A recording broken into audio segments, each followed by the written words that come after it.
दोस्तों नमस्कार। जैसा कि आप जानते हैं कि जुलाई 2020 के अंदर भारत सरकार ने 10,000 फार्मर प्रोड्यूसर कंपनियां बनाने के लिए गाइडलाइन इशू कर दी थी और वो गाइडलाइन अब आ चुकी है और देश में 10,000 फार्मर प्रोड्यूसर कंपनी बनाने के लिए एक बड़े ज़ोर शोर से एक बड़े पैमाने पर काम शुरू हो चुका है। आज के इस वीडियो में हम वैसे तो एक पूरी सीरीज़ हम लोग शुरू करने वाले हैं जिसमें इस गाइडलाइन के बारे में डिटेल्स हम लोग बात करेंगे, लेकिन आज हम ऑब्जेक्टिव्स के बारे में पहले हम लोग बात करते हैं कि इसमें क्या ऑब्जेक्टिव रखे गए हैं और फार्मर प्रोड्यूसर कंपनियां जो क्या काम करेंगी, क्या उसके बारे में सोचा गया है। तो क्विकली हम एक रिव्यू करते हैं। सबसे पहले जो सबसे पहला जो ऑब्जेक्टिव है जो इसमें गाइडलाइन में प्रमुखता से रखा गया है उस पर हम बात करते हैं। देखिए, जो सबसे पहला ऑब्जेक्टिव है वो ये है कि to provide holistic and broad based supportive ecosystem to form 10,000 FPOs to facilitate development of vibrant and sustainable income oriented farming for overall social economic development and well being of the agrarian communities। साहब देखो, जो किसान समाज है उसकी overall social economic development के लिए 10,000 farmer producer कंपनियां बनाने का लक्ष्य रखा गया है। और वो कंपनियां कैसे बनेंगी, कैसे काम करेंगी, कैसे गवर्नमेंट उनको सपोर्ट करेगी, उसके लिए ये गाइडलाइन बनी है और पहला ऑब्जेक्टिव इसका यही है।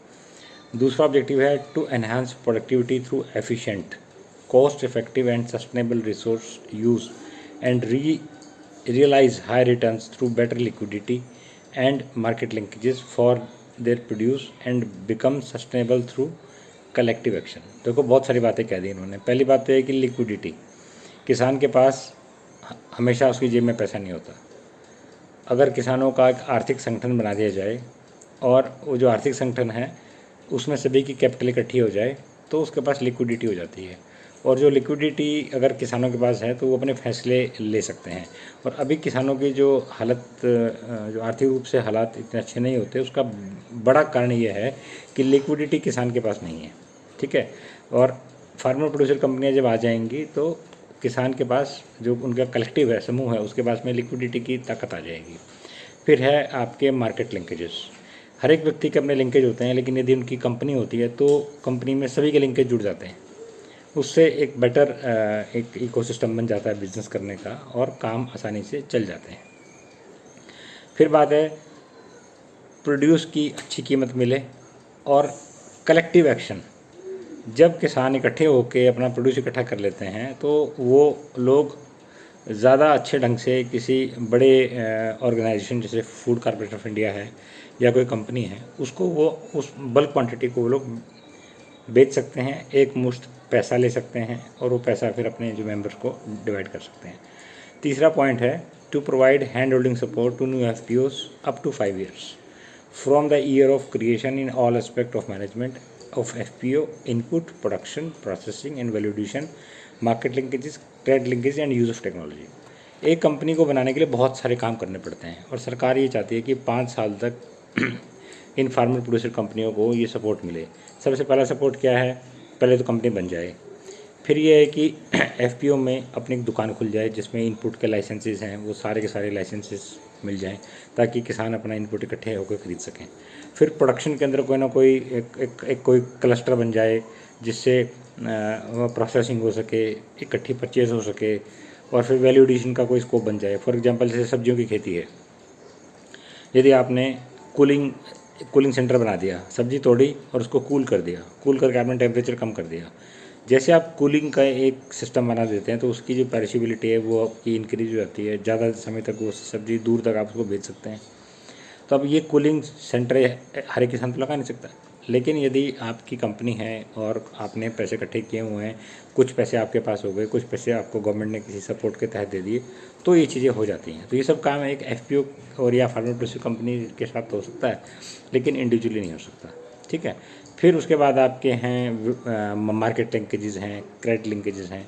अब जैसे मान लीजिए कोई इंस्टीट्यूशनल कोलैबोरेशन है, आपकी किसानों की कंपनियां बनी हुई हैं, उसके साथ में कोई बड़ी कंपनी देश में आ गई कोई चीज़ खरीदने के लिए, तो कंपनी टू कंपनी तो एग्रीमेंट हो सकता है, लेकिन इंडिविजुअल से नहीं हो सकता है। उससे क्या होता है कि किसानों को एश्योर्ड जो बिज़नेस है उसको करने के लिए एक माध्यम मिल जाता है।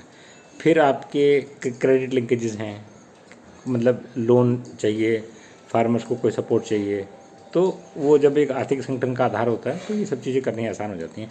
सबसे बड़ी बात होती है डॉक्यूमेंटेशन। किसान के कागज़ इकट्ठे नहीं होते, क्योंकि आप ज़्यादातर किसानों को देखेंगे कि आप उनके आधार कार्ड लो, पैन कार्ड लो या कोई बैंक की कापी लो, हो सकता है सब में नाम की स्पेलिंग अलग अलग हो, किसी में हाउस नंबर हो, किसी में ना हो, लेकिन जैसे आप कंपनी से जुड़ते हैं सबसे पहले आपके कागज़ ठीक होते हैं। जब आदमी के कागज़ ठीक हो जाते हैं तो आदमी ठीक लाइन पर चढ़ जाता है। इसलिए जो किसान कंपनी से जुड़ जाते हैं और वो एक्टिव रहते हैं, कुछ साल के बाद देखते हैं कि उनके पैसे भी बचने लग जाते हैं और उनके जीवन में प्रोग्रेस भी होती है। सरकार अब चाहती है कि 10,000 फार्मर प्रोड्यूसर कंपनियां देश के अलग अलग हिस्सों में खुलें, जिससे सब काम ठीक हो। ठीक है। फिर आपका नेक्स्ट पॉइंट है चौथा, to provide effective capacity building to FPO to develop agriculture entrepreneurship skills to become economically viable and self-sustaining beyond the period of support of the government। Government अभी 5 साल की सपोर्ट कर रही है, लेकिन सरकार ये चाहती है कि काम ऐसा किया जाए कि 5 साल के बाद भी कंपनियां अपने आप चलती रहें। तो मेरा अपना बड़ा एक्सपीरियंस है, मैंने करीबन 18 कंपनियां मैंने मेंटर करी हैं और सभी कंपनियां बहुत अच्छी चल रही हैं। वो इसीलिए चल पा रही हैं क्योंकि ठीक फार्मूले से वो कंपनियां खड़ी करी गई हैं। फार्मूला क्या है? कैपिटल कंपनी के पास हो, सब लोग आसपास रहते हों, जो लोग कंपनी में जुड़ें वो पैसा लेके आएँ, 10-20 हज़ार रुपये सभी लोग लेके आएँ, ताकि 10 लाख रुपए एक साथ इकट्ठा हो जाए। 50 लोग यदि मिल के 20-20 हज़ार रुपये इकट्ठे कर लेते हैं तो 10 लाख रुपये बन जाते हैं।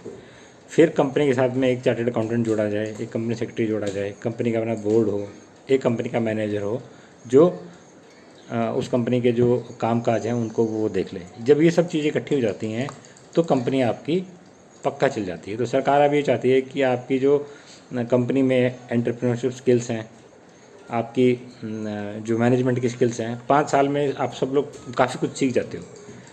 फिर उससे क्या होता है कि 5 साल के बाद जब आप गवर्नमेंट आपको ओपन हैंड दे देगी, वैसे तो शुरू से ओपन हैंड रहता है, ऐसी कोई बात नहीं है, लेकिन फिर भी पहले आप सीखने की स्थिति में हो तो 1-2 साल में आप काफ़ी कुछ सीख जाते हो और 5 साल काफ़ी होते हैं। ये गवर्नमेंट का एक मोटा मोटा स्कीम को लाने का ऑब्जेक्टिव है। बाकी और वीडियो भी हम आगे क्रिएट कर रहे हैं और वो सारी बातें हम डिटेल से करेंगे। इसमें क्या, कौन एलिजिबल है, कैसे काम करने हैं, कैसे स्कीम को हैंड ओवर करना है, कैसे लेना है अपने स्कीम को, इस तरीके से। धन्यवाद।